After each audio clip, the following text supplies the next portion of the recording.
PN Shastri ji, आप हमें ये भी बताएं कि राहु केतु का आपने जिक्र किया था, तो चुनावी जीत और हार में इनका क्या रोल होता है, ये सबसे पहले समझना चाहूंगी। क्या राहु केतु का जो गोचर है 2025 में बिहार की जो राजनीति है उसमें कोई बड़ी हलचल मचाने वाला है? देखिए, राहु राजनीति का कारक ग्रह है, लेकिन राहु केतु के संबंध में आपके चैनल पे मैं कई बार बता चुका हूँ। राहु केतु जिस राशि में बैठे होते हैं उस राशि के ग्रह कार्मिक और कंट्रोलर हैं। राहु यदि मतलब यह है किसी राजयोगी ग्रह की राशि में बैठे हैं और वो राजयोगी ग्रह शुभ स्थिति में बैठा है, तो राहु केतु रातों रात ऐसे व्यक्ति को, ऐसे राजनीतिक दल को आसमान में पहुंचा देता है। अब इस समय मैंने भारतीय जनता पार्टी की कुंडली में राहु केतु की स्थिति के संबंध में आपको बताया जी। अब जिस राशि में राहु बैठा है, राहु इस समय कुंभ राशि में गोचर कर रहा है और कुंभ राशि का स्वामी शनि 10वें स्थान में है, लेकिन शनि रेट्रोग्रेड है और शनि मिथुन लगन की कुंडली में अष्टमेश भी है और शनि भाग्येश भी है। तो क्या है कि एक पाप स्थान का स्वामी कोई ग्रह बन जाए और एक मतलब यह है शुभ स्थान का स्वामी बन जाए तो वो 50-50% फल देता है। अब जैसे मैं मतलब यह है आरजेडी की कुंडली के संबंध में आपसे कुछ चर्चा करना चाहता हूं। जी। 5 जुलाई 1997 को लालू जी की आरजेडी पार्टी बनी, जिसका लगन कन्या है।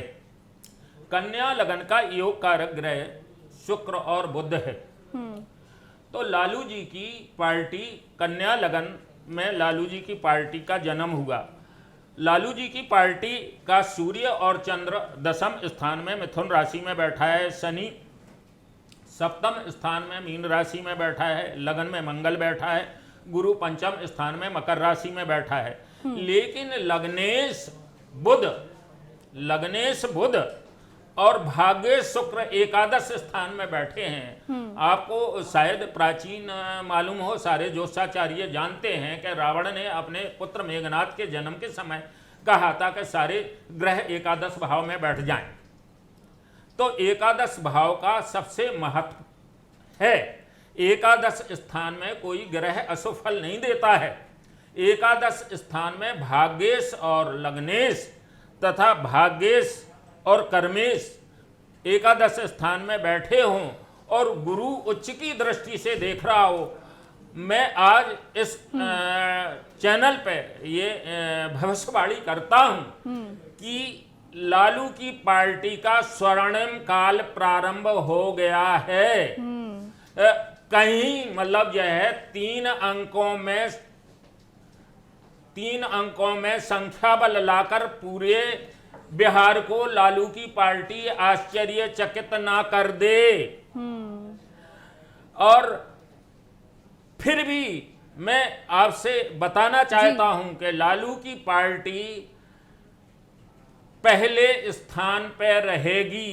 3 अंकों के आगे, थोड़ा पीछे भी हो सकती है और 3 अंक से आगे भी बहुमत की ओर अग्रसर लालू की पार्टी हो जाएगी, क्योंकि लालू की पार्टी बुध की महादशा प्रारंभ हो गई है। इसका उदाहरण यह है, बुध को युवा और राजकुमार ग्रह कहा गया है और बुध की महादशा मई जून से प्रारंभ होते ही लालू प्रसाद जी की पार्टी ने 2 कन्या, क्योंकि बुध मतलब यह है स्त्री राशि में बैठा है, तो 2 कन्याएं प्रवक्ता बनाकर पूरे हिंदुस्तान को मतलब यह है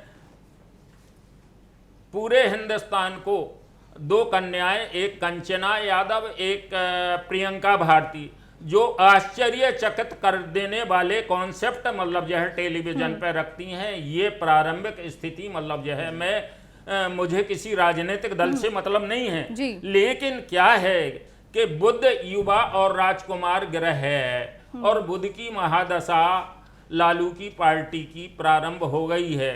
और जिस दिन चुनाव है 6 नवंबर को बुध तुला राशि में गोचर कर रहा है, चंद्रमा से पंचम राशि पंचम स्थान में बुध गोचर कर रहा है, किसी का भी बुध द्वितीय स्थान में बैठा हो, चाहे वो पढ़ा हो या उसने एजुकेशन की हो, अकबर का बुध भी द्वितीय स्थान में था।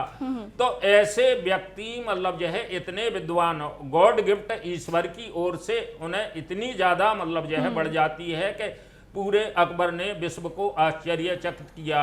बुद्ध विद्वानों की सभा में भी अगर कोई अशिक्षित व्यक्ति बैठ जाए और बुद्ध द्वितीय स्थान में बैठा हो तो ऐसी स्थिति में वो बहुत ज्ञान देने की स्थिति में जी, समर्थ यानी बना बहुत देता है। लाभ